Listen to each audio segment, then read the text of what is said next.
Sekarang ini ada kasus orang menganggap diri paling benar dari satu kelompok terhadap kelompok yang lain. Kita ambil misalkan kelompok Wahabi. Menganggap diri paling benar misalkan. Kalau mereka memang ingin berdebat, debat saja, tidak ada masalah. Dengan catatan berani menerima argumen setiap kelompok. Ketika ada seorang ulama kemudian sudah terkenal misalkan, itu sulit tuh Pak untuk diingatkan. Dianggap semua orang yang kecil itu, yang di bawah dia, tidak akan mampu untuk nasihatin dia, dan dia tak akan mau dengar. Dia akan mau mendengar nasihat dari orang yang di atas dia. Maka orang yang di bawah dia tak mau nasihat. Satu ketika ada seorang ulama, ketika beliau keluar dari rumah dengan pakaian sangat megah, itu ketika ada seekor anjing menggigit baju dia. Seekor anjing menggigit baju. Dilalah ketika digigit oleh anjing tersebut, diangkat sama dia. Seolah-olah dia merasa anjing ini kotor. Ternyata Allah tunjukkan keajaiban, anjing itu berbicara. Apa kata anjing tadi? Kau kira dirimu lebih mulia daripada diriku. Pulang ulama tadi ke rumah menangis Pak. Kelak kata Nabi yang paling berbahaya bukan Dajjal, tapi ulama, seorang alim yang punya karakter yang buruk.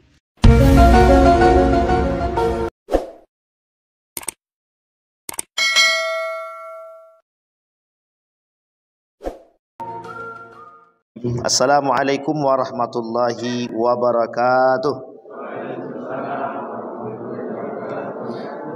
Alhamdulillahi rabbil alamin. Alhamdulillahilladzi an'ama bi ni'matil iman wal islam bihima tatimmus salihat. Asyhadu an la ilaha illallah wahdahu la syarikalah wa asyhadu anna Muhammadan abduhu wa rasuluh la nabiyya ba'd. Allahumma salli wa sallim wa barik ala hadzal nabiyil karim. Allahumma salli ala Muhammad wa ala ali Muhammad fil alamin innaka Hamidum Majid. Ya ayuhan nasu taqu rabbakumul ladzi khalaqakum min nafsin wahidah wa khalaqa minha zawjaha wa batha minhuma rijalan katsiran wa nisaa'a wattaqullaha alladzi tasaaluna bihi wal arham innallaha kana 'alaikum raqiba. Wa qala Allah ta'ala ya ayyuhalladzina amanu taqullaha wa qulu qawlan sadida yuslih lakum a'malakum wa yaghfir lakum dhunubakum wa may yuti'illaha wa rasulahu faqad faza fawzan 'azima. Puji syukur kehadiran Allah atas limpahan rahmat dengan mengucapkan alhamdulillahirabbil alamin. Berselawat kepada Nabi dengan mengucapkan Allahumma salli ala Muhammad wa ala ali Muhammad fil alamin innaka Hamidum Majid. Baik Bapak Ibu sekalian yang berbahagia, bermunajat kepada Allah, mudah-mudahan di maghrib ini Allah melimpahkan rahmat dan karunia-Nya kepada kita semua. Allah sehatkan, Allah kuatkan kita, Allah jadikan kita orang-orang yang istiqamah dalam kebaikan dan ketaatan kepada Allah. Allah jadikan kita orang-orang yang selalu bersyukur akan segala nikmat-Nya, dan Allah jadikan keluarga kita yang sakinah mawaddah warahmah, anak-anak yang saleh dan salihah. Amin ya rabbal alamin. Insyaallah kita semua yang hadir dalam doa kita semoga termasuk orang-orang yang husnul khatimah. Baik, di dalam kitab Asnaful Maghrurin kemarin kita bahas tentang orang-orang yang tertipu dari kalangan orang-orang kafir dalam bab yang pertama, dan kemaksiatan orang-orang beriman kepada Allah sebagai bentuk daripada tertipunya mereka dari perbuatan-perbuatan kemaksiatan. Di dalam bab Ats-Tsani fi bayani maghrurina minal mu'minin, di dalam bab yang kedua Imam Al-Ghazali menjelaskan tentang al-maghrurin. Al-maghrurin itu orang-orang yang tertipu dari kalangan orang-orang yang beriman. Kalau kemarin kita bahas kafir. Di dalam kafir itu ada orang-orang mukmin yang yusyarikunahum. Orang kafir yang tertipu dengan dunia, yang disebut dengan gharrathumul hayatud dunia, mereka ditipu oleh kenikmatan dunia. Jadi memang orang kafir itu kenikmatannya di dunia, di akhirat dia tidak punya kenikmatan lagi. Kenapa? Karena di akhirat mereka masuk ke dalam neraka jahanam. Tetapi dalam poin yang kedua daripada bab yang pertama itu disampaikan ada orang-orang yang mengikuti mereka, yusyarikunahum. Orang-orang kafir diikuti oleh orang-orang, baik orang kafir itu sendiri atau dari kalangan muslim itu sendiri. Orang kafir yang mengikuti kekafiran itu sudah biasa. Yang menjadi persoalan kita ada namanya orang muslim mengikuti kekafiran. Artinya orang muslim mengikuti orang kafir. Ada orang muslim yang mengikuti orang kafir. Bukan hanya ada lagi, bahkan meminta bantuan kepada mereka pun ada. Nah, itu dia. Jadi kalau orang muslim minta bantuan kepada orang kafir itu secara tidak langsung juga sedang tertipu. Dia tertipu dengan apa? Tertipu dengan kekuatan, dengan kekuasaan yang dimiliki oleh orang kafir tersebut. Misal orang kafir itu punya dana, punya duit misalkan. Ini bukan ya dana ya. Orang kafir itu punya duit. Karena dia mau naik jadi anggota legislatif, dia pinjam duit. Kata orang kafir tadi, aku tak usah pinjam, buat kamu aja. Nanti kalau kau dah duduk kasih aku kekuatan. Ada. Nah, ini yang disebut dengan yusarikunahum, bagian daripada itu. Nah, di dalam bab yang kedua ini, fi bayanil maghrurina minal mu'minin. Sekarang dalam bab yang kedua bukan orang kafir, tapi orang mukmin. Bagaimana tertipunya orang mukmin tersebut? Orang-orang mukmin bisa tertipu. Masalahnya di mana dan bagaimana tertipunya? Kita bahas dalam poin yang pertama, as-sinful awal. Poin yang pertama. Nah, ini langsung berat nih poin pertama nih. Poin yang pertama, orang-orang yang tertipu dari kalangan orang-orang beriman. Yang pertama, al-maghruruna minal ulama. Ulama yang tertipu. Orang-orang yang tertipu dari kalangan ulama. Maksudnya gimana itu? Orang-orang yang tertipu dari kalangan ulama. Bahasa sederhananya, ulama yang tertipu. Ulama yang ditipu. Ditipu oleh apa ulama? Nanti kita lihat. Ada yang ulama yang ditipu oleh dunia. Ada ulama yang ditipu oleh kelezatan, kekuasaan dan lain sebagainya. Al-maghruruna minal ulama. Minhum man ahmala tafqadul jawarih wa hifzaha minal ma'asi wa igtarra bi'ilmihi. Di dalam hadis Nabi bilang begini. Kata Nabi, inna akhwafa ma akhaf. Yang paling aku khawatirkan, kata Nabi, kata Umar bin Khattab, inna akhwafa ma akhafu ala ummati munafiqun alimul lisan. Kata Umar bin Khattab, yang paling ditakuti oleh Nabi di hari akhir itu adalah munafiqun alimul lisan. Orang munafik tapi lisannya cerdas, alim. Atau bahasa lainnya orang alim, cerdas dengan keilmuannya tapi munafik. Sampai di sini bisa dipahami, Pak ya. Di dalam hadis yang lain Nabi bilang begini. Kata Nabi dalam hadis yang lain itu, kata Nabi, yang paling ditakuti oleh baginda Nabi Muhammad SAW bukan hanya Dajjal. Kalau Dajjal itu takut, tapi ada yang lebih ditakuti oleh Nabi selain daripada Dajjal. Namanya kata Nabi ulama su. Apa namanya Bapak Ibu? Ulama su. Ada satu buku judulnya, ada namanya ulama ar-rabbani dan ulama id-dunya. Atau bahasa lainnya ulama al-akhirah dan ulama dunia. Ulama akhirat, dia jadikan ilmu dia untuk bisa menggapai keberkahan akhirat. Tapi kalau ulama dunia, bagaimana caranya kata Imam Nawawi? Dia jual ilmunya untuk mendapatkan dunia. Nah, ini dia nanti kita coba uraikan. Poin pertama, minhum man ahmala, orang-orang yang meremehkan apa yang diremehkan oleh dia. Yang diremehkan oleh mereka adalah peringatan-peringatan Allah terhadap apa yang sudah Allah berikan kepada mereka. Misal, seorang alim punya ilmu. Seorang alim punya ibadah. Seorang alim punya kehebatan. Kehebatan yang dimiliki oleh orang alim adalah yang tertinggi. Yang mereka miliki adalah ilmu mereka sendiri.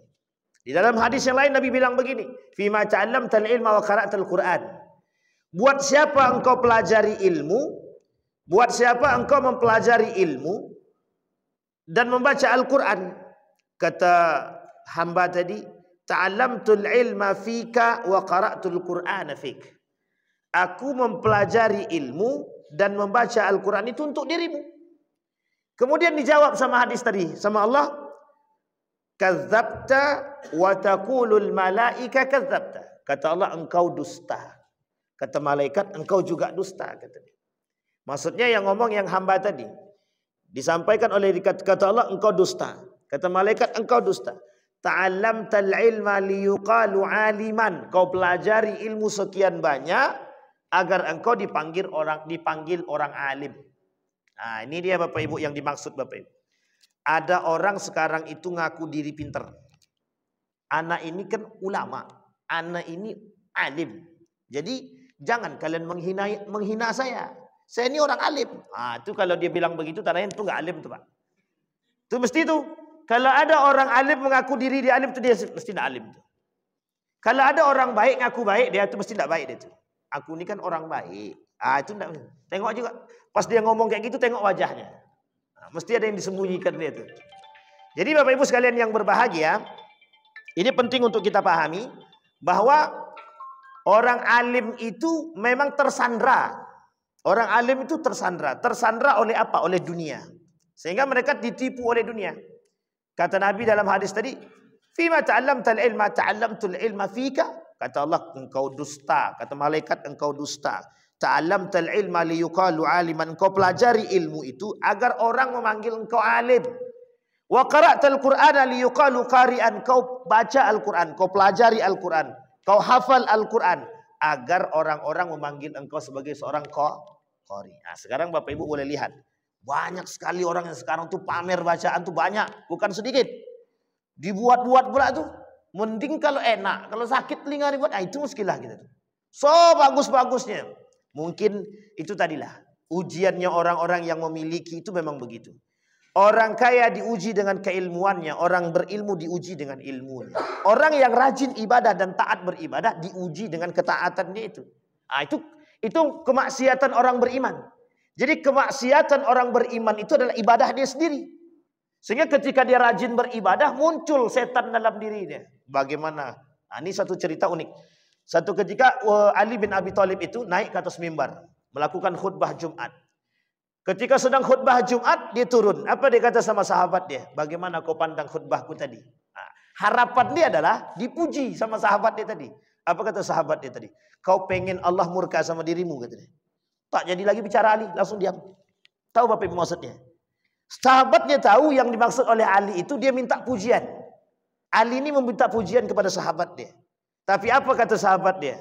Apa kau pengen Allah murka terhadap dirimu? Artinya apa? Hati-hati dengan pujian. Nah, orang berilmu itu ujiannya adalah pujian itu. Wow, keren. Nah, kata Pak Imam tadi, Ustadz viral kata dia. Ah, itu muskilah itu Pak. Masalah itu.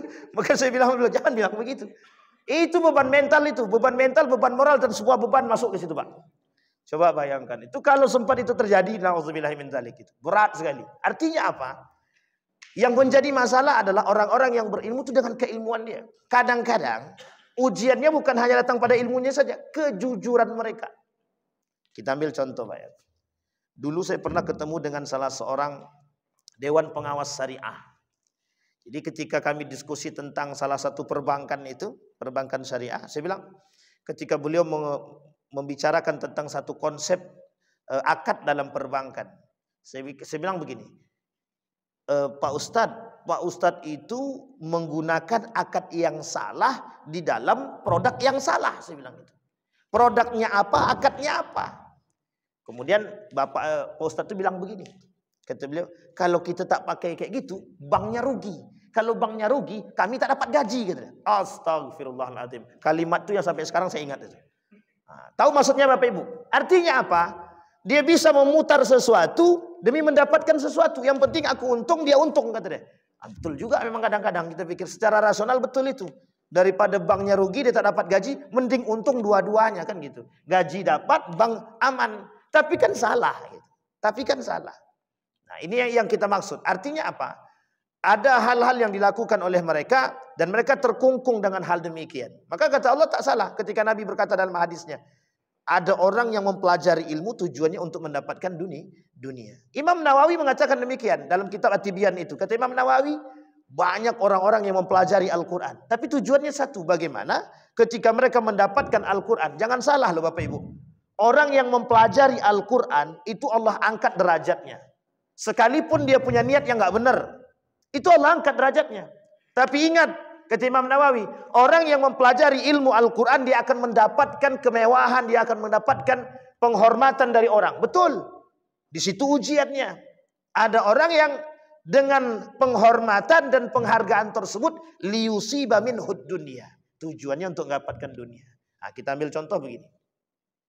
Dulu ada kasus Bapak Ibu yang saya temukan itu kasus seorang hafiz Quran. Ya kita sebenarnya ini tidak merendahkan mereka, cuman ini akhlak ya, akhlak. Ada seorang yang mengerti Al-Quran, bagus bacaannya.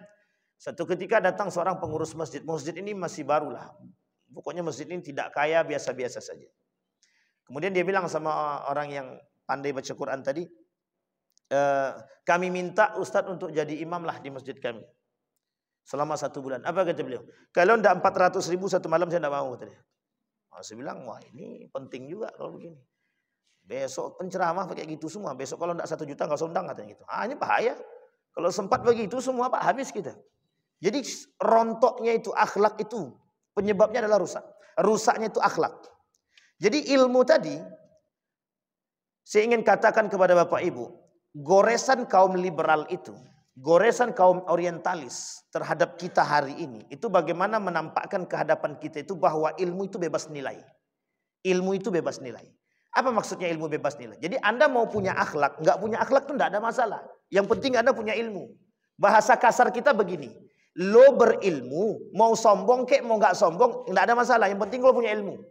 Makanya ada bahasa di kalangan masyarakat begini, dia sombong masih mending, dia profesor. Ini udah nggak profesor, sekolah tidak, apa yang mau disombongkan? Kalimat ini yang paling sering kita dengar. Jadi boleh orang yang dengan ilmu yang tinggi sombong tuh boleh kata dia. Nah ini yang menjadi masalah kita. Sehingga ini ada menjadi kacamata, menjadi cerminan. Sampai-sampai ada orang berkata begini, wajar dia sombong, dia kaya. Jadi wajar dia sombong, dia kaya. Jadi orang kaya tuh wajar sombong. Pertanyaannya benar enggak pernyataan itu? Wajar enggak orang kaya sombong? Wajar enggak orang berilmu tuh sombong? Secara hukum itu mungkin bagi dia wajar. Tetapi secara aksiologi keilmuan itu enggak masuk di akal itu. Dalam tatanan keilmuan bukan hanya ontologi, bukan hanya epistemologi yang dia harus miliki. Bukan hanya keilmuan.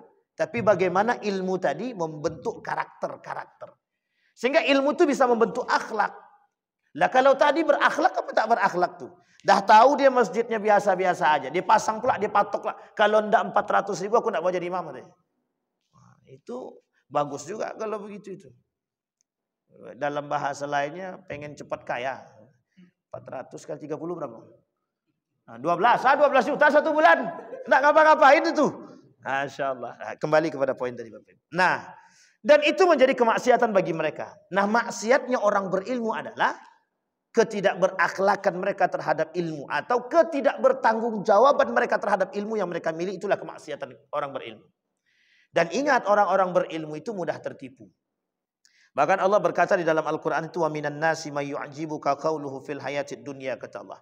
Ada orang-orang yang berilmu itu bisa menipu orang lain dengan keilmuan mereka. Kita ini bisa tertipu dengan orang-orang berilmu.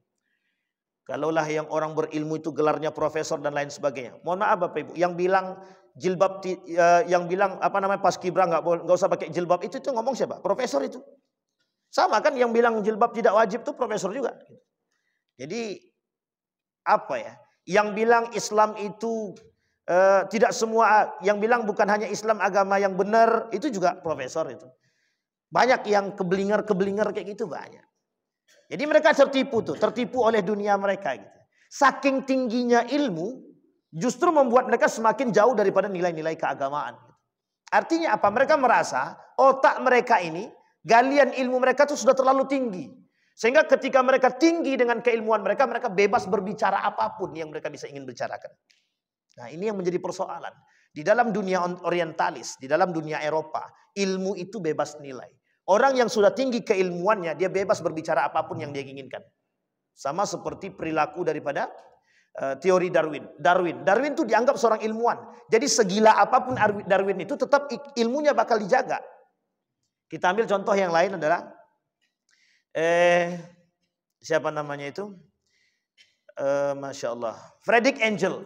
Friedrich Engel sampai bilang Tuhan itu sudah membusuk, sudah mati gitu deh. Ini ada seorang ilmuwan barat. Kata dia, Tuhan itu sudah mati. Gitu. Tuhan itu sudah membusuk. Gitu. Jadi saking tingginya akalnya bebas berbicara apapun yang mereka ingin katakan. Sampai mohon maaf kadang-kadang menghina Tuhan. Nah, ini yang menjadi persoalan kita. Maka ightarra, kata para ulama, kata Imam Al-Ghazali, mereka ightarra bi'ilmihi, mereka tertipu dengan ilmu mereka sendiri. Wa minhum man ghafalu an qulubihim. Orang berilmu itu kadang-kadang itu keras hati. Ini mohon maaf ya, keras hati. Kok bisa keras hati? Jadi merasa paling benar. Ada namanya qaswatul qalbi namanya. Orang yang dengan ilmu dia itu bisa membuat diri dia tertipu. Apa tertipunya mereka? Ghafalu an qulubihim. Mereka kadang-kadang lupa dengan hati mereka. Jadi mohon maaf Bapak Ibu, orang berilmu, Imam Ghazali, Sayyid Nursi, kita ambil Sayyid Nursi saja. Sayyid Nursi itu tinggi, ilmunya tinggi. Sayyid Nursi itu ulama Turki yang terkenal, yang baru muncul dan dikenal oleh orang masyarakat Indonesia ketika novelnya Habibur Rahman El-Siraji keluar. Judulnya Api Tauhid. Nah, ada pernah baca belum? Belum kan? Baca. Api Tauhid. Itu muncul nama seorang ulama terkenal namanya Sayyid Nursi. Dia punya buku judulnya Rasailun Nur. Dan itu sudah dibagi-bagi. Ternyata dia dikenal sebagai seorang ulama namanya Badi'uz Zaman. Manusia yang paling aneh sepanjang zaman. Setelah Imam Syafi'i. Jadi Imam Syafi'i itu Badi'uz Zaman yang pertama. Yang kedua itu disandarkan kepada Sayyid Nursi. Saking tingginya ilmu dia Pak. Saking tinggi ilmunya. Suatu ketika ketinggian ilmu itu membuat dia terawang-awang. Bimbang dengan diri dia sendiri. Semua ketika diajak debat dia menang terus. Seantera Turki itu tahu dia kehebatan ilmu dia. Badan kecil. Otak cerdas. Nah, begitulah bahasanya. Sama kayak Imam Syafi'i. Cerdasnya gitu. Tapi mungkin lebih cerdas Imam Syafi'i. Karena sudah didahului oleh Imam Syafi'i. Hafal Quran di umur yang sangat belia. Saking tingginya keilmuan dia. Satu ketika dia terusik. Kok hatinya terusik. Kok tidak tenang. Ada resah dan gelisah. Tapi dia tidak tahu apa penyebab kegelisahan itu. Disinilah kemudian dia mengambil sekitar 1 bulan. Dia cari tempat untuk beruzlah. Disitulah dia temukan. Makanya mohon maaf Bapak Ibu. Imam Al-Ghazali juga begitu. Saking tingginya ilmu filsafat yang dia miliki. Dia lama dengan filsafat itu Imam Ghazali itu lama. Tapi satu ketika dia merasa gelisah kok kayak ada yang hilang katanya. Inilah awal mula Imam Al-Ghazali pindah menjadi seorang ahli tasawuf. Dari seorang yang ahli filsafat berubah menjadi ahli tasawuf. Ada alasannya, ada. Maka kalau ada ulama sekarang bilang keras hati kalau berdebat tuh memang iya. Keras hati. Orang yang suka debat tuh cepat keras hati dia. Kadang mohon maaf, setan tuh lewat dia. Sedang asik berdebat lewat setan. Yuk kau pasti menang kata setan tadi. Jadi ketika dia menang, timbul rasa bangga dalam diri tadi. Nah inilah penyebabnya Pak. Keras hati tadi. Berarti kita tidak usah debat Pak Ustaz. Tengok kondisi. Kalau lawannya, kalau orang itu memang menghina dan mencaci maki. Dan memang butuh pembuktian, kita lawan. Kalau kita diam, kita injak. Tapi kalau seandainya tidak butuh pembuktian, ya nggak perlu. Kita ambil contoh. Sekarang ini ada kasus orang menganggap diri paling benar dari satu kelompok terhadap kelompok yang lain. Kita ambil misalkan kelompok Wahabi. Menganggap diri paling benar misalkan. Kalau mereka memang ingin berdebat, debat saja tidak ada masalah. Dengan catatan berani menerima argumen setiap kelompok. Misalkan teman-teman Salafi berani menerima kelompok, misalkan pendapat daripada kelompok misalkan Nahdlatul Ulama atau Muhammadiyah atau Persis dan lain sebagainya, atau sebaliknya. Tapi jangan saling berdebat, tapi mohon maaf, berdebat dengan syaitan. Paham maksudnya Bapak Ibu? Artinya apa? Berdebat dengan kebencian. Yang diperdebatkan keilmuan bukan kebencian. Nah yang sekarang Bapak Ibu tengok tuh berdebat dengan kebencian. Saling menghujat satu sama lain, ketika diajak ketemu diam semua. Ah ini masalah itu di situ. Artinya apa? Kita butuh. Nah keilmuan itu ketika mereka lalai dengan hati mereka, mohon maaf, orang yang tinggi keilmuan dia, itu bisa menyebabkan hati dia lalai. Sehingga mohon maaf, tidak terurus nih hati. Yang terjadi adalah keras hati. Kita ambil contoh. Jangan ada tersinggung ya. Ketika ada seorang ulama, kemudian sudah terkenal misalkan. Itu sulit tuh Pak, untuk diingatkan. Dianggap semua orang yang kecil itu, yang di bawah dia, tidak akan mampu untuk nasihatin dia. Dan dia tak akan mau dengar. Dia akan mau mendengar nasihat dari orang yang di atas dia. Maka orang yang di bawah dia tak mau nasihat. Satu ketika ada seorang ulama, saya lupa nama beliau itu. Ketika beliau keluar dari rumah dengan pakaian sangat megah sekali. Sangat megah. Ini kondisi dia. Diceritakan oleh Imam Al-Ghazali. Pakai baju, megah bajunya. Satu ketika ada seekor anjing menggigit baju dia. Seekor anjing menggigit bajunya. Dilalah ketika digigit oleh anjing tersebut, diangkat sama dia. Seolah-olah dia merasa anjing ini kotor. Ternyata Allah tunjukkan keajaiban, anjing itu berbicara. Apa kata anjing tadi? Kau kira dirimu lebih mulia daripada diriku. Katanya. Pulang ulama tadi ke rumah menangis, Pak. Coba bayangkan. Jadi mohon maaf Bapak Ibu. Kadang saya mengambil contoh begini. Ini saya sebutkan aja nama. Tujuannya kita mengambil ibrah. Gus Baha. Gus Baha. Itu ketinggian ilmunya mohon maaf. Kalau hari ini kita lihat ketinggian ilmunya, itu agak langka manusia seperti ini. Manusia langka. Yang mengakui keilmuan dia itu bukan hanya sekedar Indonesia. Bahkan beliau masuk salah satu pakar tafsir di dunia. Pakar tafsir di dunia. Itu beliau masuk. Tapi ya begitu kehidupannya gitu. Ya mohon maaf. Kita nggak tahu juga orangnya. Tapi paling tidak kita dari kasat mata kita bisa melihat bagaimana. Nggak punya ajudan. Motornya begitu-begitu saja. Di Riau ini ada. Ada seorang ustadz, da'i, kalau dibilang kondang bukan kondang lagi. Kayaknya semua masjid berebut juga itu untuk cari jadwal beliau. Gitu.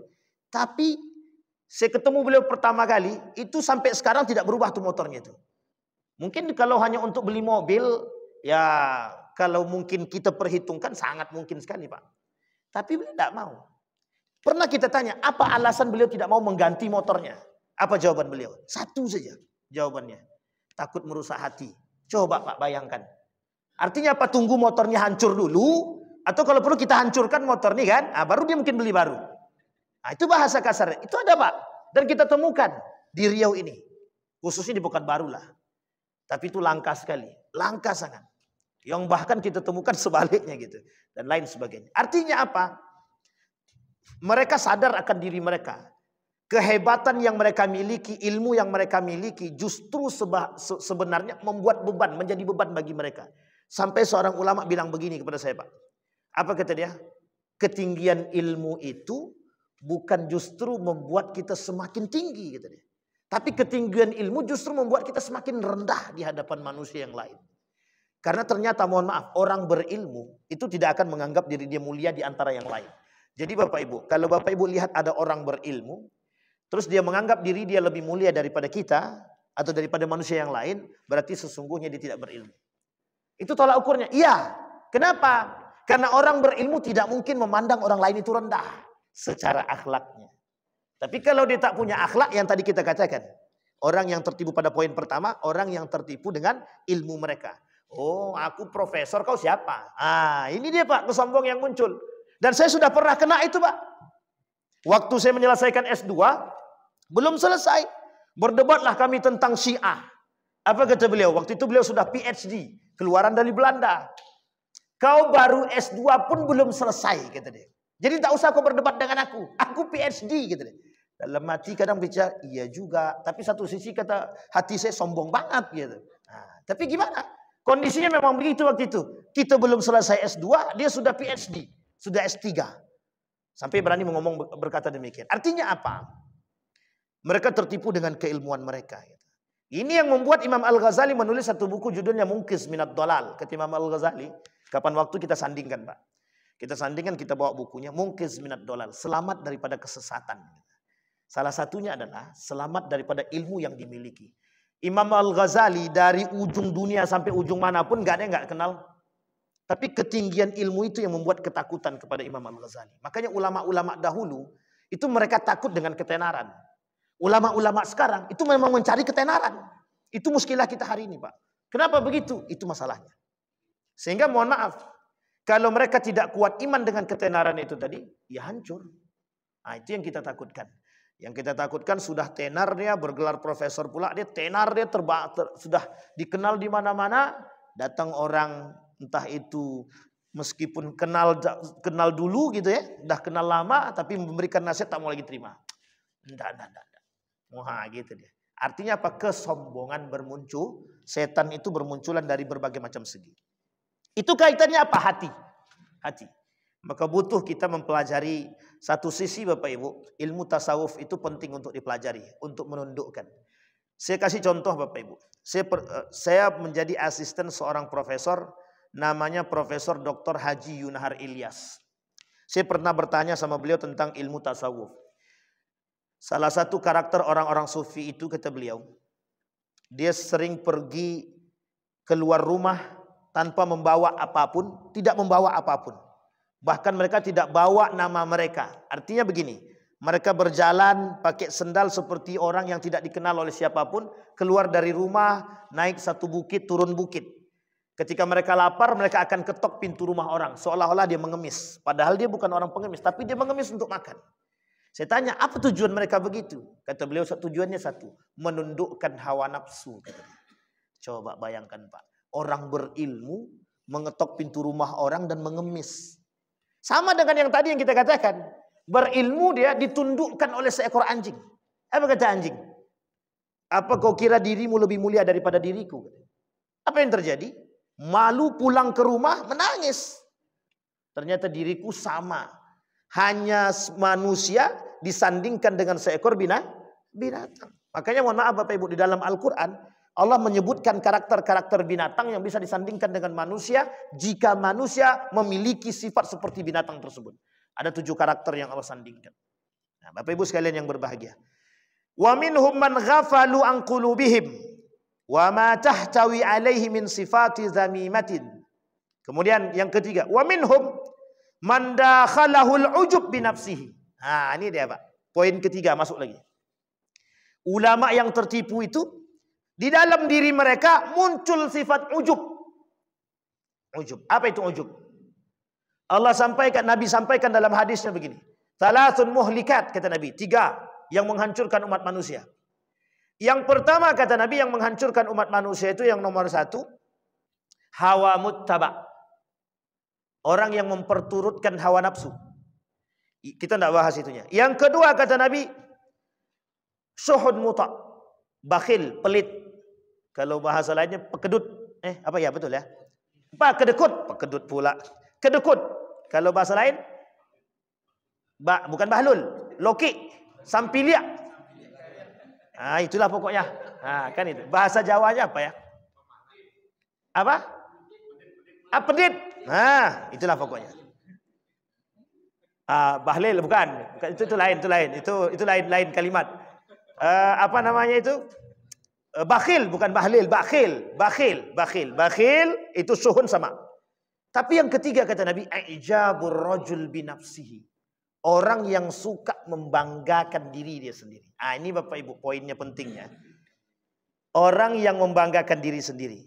Jadi kalau Bapak Ibu pengen lihat ada orang yang suka membanggakan diri dia sendiri, tengok dari cara dia berbicara. Ketika dia tersenyum membicarakan diri dia, itu masuk dalam poin itu, Pak. Atau mohon maaf. Berkali-kali dia mengulang apa kata dia? Maaf, bukan saya mendirikan saya. Maaf. Itu bagian tuh, Pak. Serius saya katakan. Karena mohon maaf. Hati ini sulit, Pak, sulit sekali.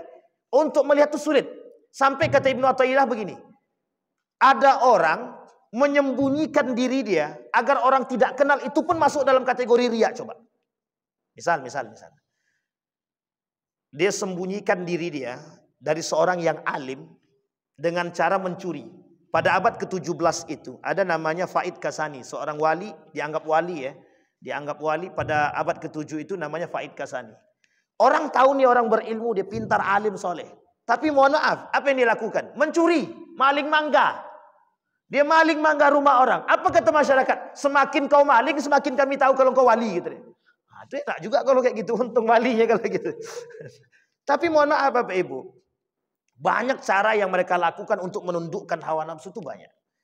Karena memang tidak ada satupun manusia di antara kita hari ini itu yang tidak sama sekali suka dengan pujian itu.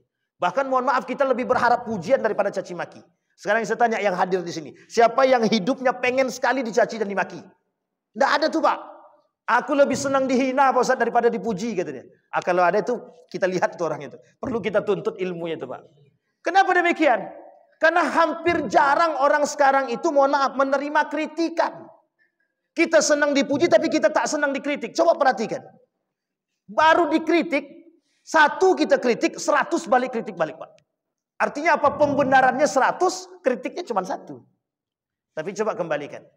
Kita puji, 1000 kali kita puji, 100.000 dia akan memuji diri dia sendiri lagi. Keluar semua kalimat tuh. Nah, inilah yang kemudian terjadi Bapak Ibu. Maka Imam Ali itu pernah berkata begini. Penyebab kehancuran orang berilmu itu apa? Pujian. Kata dia pujian. Sampai berani Imam Al-Ghazali, sampai Ali bin Abi Thalib pernah berkata begini. Ad-dunya yaghurruk. Imam Syafi'i bilang ad-dunya yaghurruk. Dunia itu menipu. Katanya. Yang membuat manusia, ada buku judulnya Tanyalah Aku Sebelum Engkau Kehilangan Aku, Ali bin Abi Thalib, meskipun oleh sebagian orang dikatakan ini tulisan daripada orang Syiah, tapi ada baiknya kita mempelajari poin penting daripada tulisan itu. Tanyalah Aku Sebelum Engkau Kehilangan Aku. Cari bukunya Bapak Ibu, itu bagus. Yang kedua, hikmah atau kebijaksanaan Ali bin Abi Thalib. Di dalam buku itu, di dalam tulisan itu, Ali bin Abi Thalib berkata begini, yang membuat manusia hancur itu apa? Pujian. Kenapa? Karena hampir tidak ada manusia yang tidak senang dengan pujian. Bahkan setingkat Ali bin Abi Thalib itu membutuhkan pujian dan sangat senang dipuji. Makanya Bapak Ibu, kita ini termasuk bagian daripada itu. Kita sangat senang dipuji, tapi kita tak mau dikritik. Padahal lebih banyak salah daripada benar. Kita tak mau dikritik. Apalagi orang yang punya derajat tinggi. Makanya mohon maaf kalau S1 mengkritik profesor itu bukan makomnya, kata mereka. Jangankan profesor, S1 mengkritik S2 belum makomnya. S1 mengkritik S3 belum apa lagi. S1 mengkritik profesor makin gak nyambung Pak, kata dia. Nah, coba bayangkan. Padahal di dalam Islam itu mengkritik itu, kita ambil contoh. Seorang raja Harun ar-Rasyid dikritik oleh siapa? Orang gila. Raja Harun ar-Rasyid dalam kitab Al-Uqala Al-Majanin. Raja Harun ar-Rasyid dikritik oleh orang gila. Sampai bilang Harun ar-Rasyid bilang begini, yang gila itu dirimu, kata dia. Tapi kemudian orang gila itu bilang, aku bertanya kepada semua orang yang ada di sini, kata dia. Yang di dalam, dia di kuburan itu. Ditanyanya sama orang-orang yang ada di kuburan. Yang dulu punya jabatan, punya kekuasaan. Loh, mana kekuasaanmu, kata dia. Dia keliling kubur, dia tanya satu-satu. Gak ada yang jawab, kata dia. Gak ada yang bawa sama dia. Kata Harun ar-Rasyid, berarti ente gila, kata dia. Kemudian ditembak balik sama dia. Orang gila nembak Harun ar-Rasyid. Apa kata orang gila tadi? Engkau kayakan dirimu, istanamu, pejabatmu, panglima-panglimamu. Semua yang kau kayakan itu tidak engkau bawa mati. Menangis Harun ar-Rasyid. Cuma mendengar perkataan orang gila. Hari ini perkataan orang gila mana yang kita dengar? Tidak ada Pak. Orang gila kok didengar, katanya. Betul kan bahasa kita begitu. Tapi kan belum tentu semua itu gila. Bisa jadi gila yang dimaksud adalah gila kepada Allah. Nah, di dalam kitab Al-Uqala Al-Majanin itu rata-rata semua ulama yang ditulis dalam itu adalah gila kepada Allah. Mereka ingin ingatkan kepada Harun ar-Rasyid waktu itu, orang gila tadi, ingatkan, engkau itu di dunia engkau megahkan segalanya, tapi engkau lupa kepada Allah, kata dia. Inilah yang terjadi Bapak Ibu. Makanya kenapa salah satu ciri karakter ulama-ulama Mesir itu, saya dapat cerita dari kawan-kawan itu, bahkan kata kawan itu gini, ada seorang ulama terkenal di Mesir itu. Kalau ngajar di Al-Azhar itu Bapak Ibu, kalau udah jadi dosen di Al-Azhar Mesir itu mesti dah kehidupannya udah dijamin. Tapi cara mereka menundukkan kesombongan dalam diri mereka, ada yang tukang sol sepatu. Tahu tukang sol sepatu, Pak? Ada yang tukang pel. Saya pernah ketemu, Pak, seorang ulama dari Afghanistan, dia tukang pel Masjidil Haram. Jadi tukang pel. Kita cari tahu tuh Pak, namanya kita kenalan. Setelah kenalan, mohon maaf kan ketika sekarang ini kan sudah bisa kita cari apa namanya itu, buka Google kan bisa kelihatan. Ternyata bukan orang biasa. Cara dia menundukkan hawa nafsu dia datang ke Masjidil Haram sebagai pelayan, tukang pel lantai, Pak. Ada seorang kiai saya temukan di 2010 waktu saya berangkat haji, kalau saya tak salah 2010. Seorang pimpinan pondok pesantren di Jawa. Dia datang ke Mekah, itu cuman jadi tukang pel. Sudah berapa lama di sini, Pak? Saya bilang. Kami diskusi seolah-olah, mohon maaf, seolah-olah saya lebih baik daripada beliau karena beliau tukang pel. Ternyata pimpinan pesantren. Coba, ketika ditanya cuma satu jawabannya, menundukkan hawa nafsu. Artinya apa? Bagi seorang pimpinan itu sangat mudah bagi mereka untuk cari kemuliaan itu. Kalau mereka mau dipanggil itu, dihormati, sangat mudah sekali. Tapi mengapa mereka tidak lakukan? Karena berat Pak, pertanggungjawabannya berat. Nah ini yang kemudian harus kita tanamkan. Maka mohon maaf Bapak Ibu. Karena memang Nabi berkata begitu, kata Nabi. Kelak orang berilmu itu diangkat. Yurfa'ul ilmu wa yathbutul jahlu, kata Nabi. Jadi ilmu itu diangkat. Yang tersisa itu kebodohan. Kebodohan sini banyak maknanya Pak. Orang berilmu tapi tak berakhlak itu kategorinya bodoh juga. Atau orang yang bodoh beneran. Jadi orang yang bodoh beneran itu bagaimana? Ya memang tidak berilmu.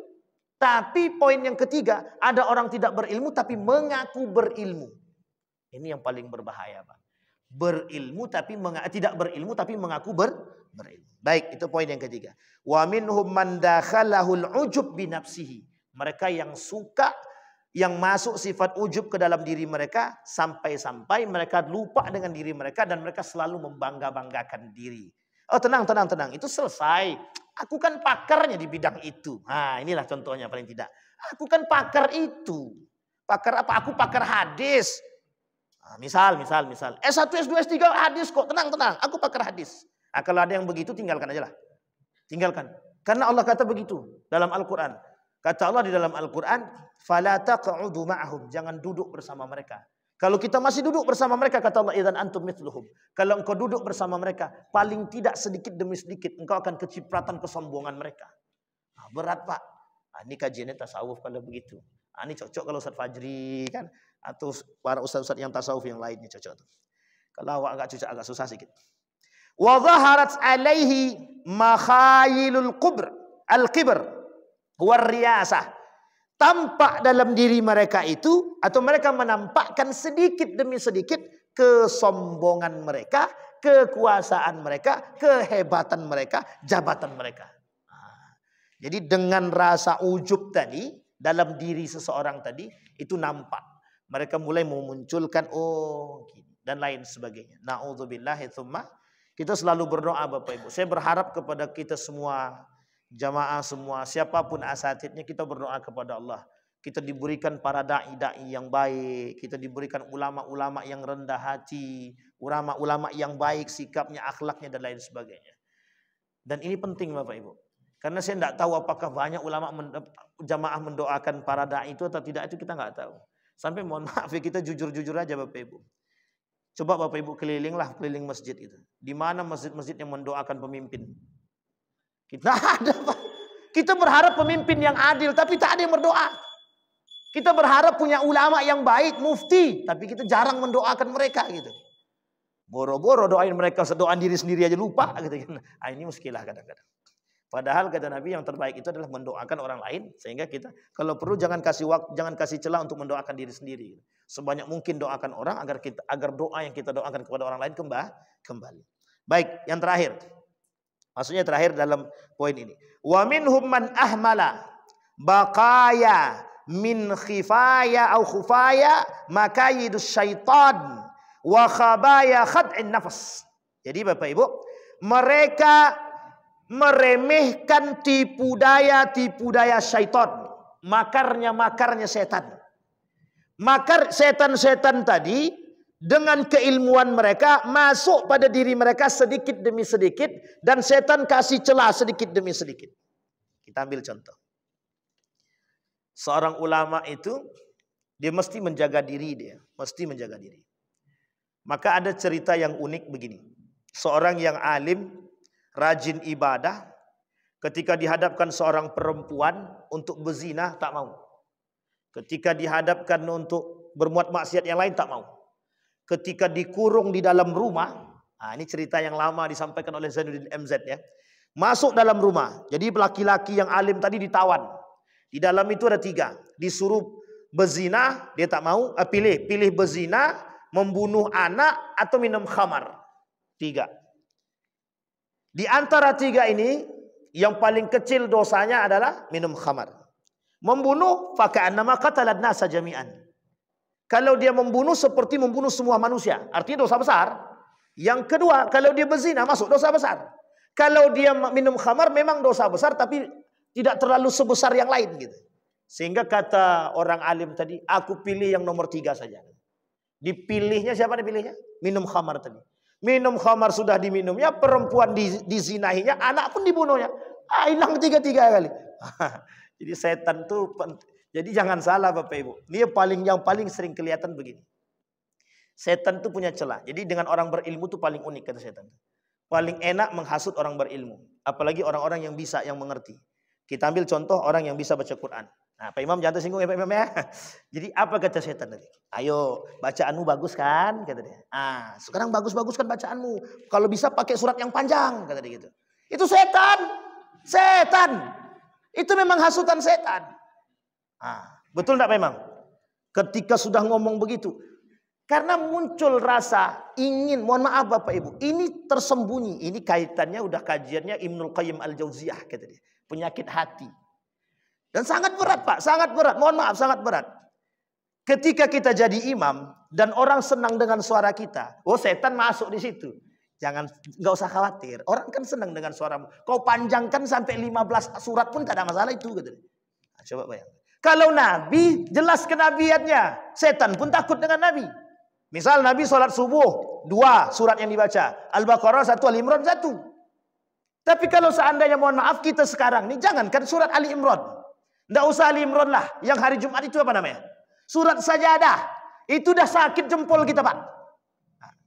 Ini perlu dipahami. Surat Sajadah itu tidak wajib dibaca. Tidak wajib. Sunnah.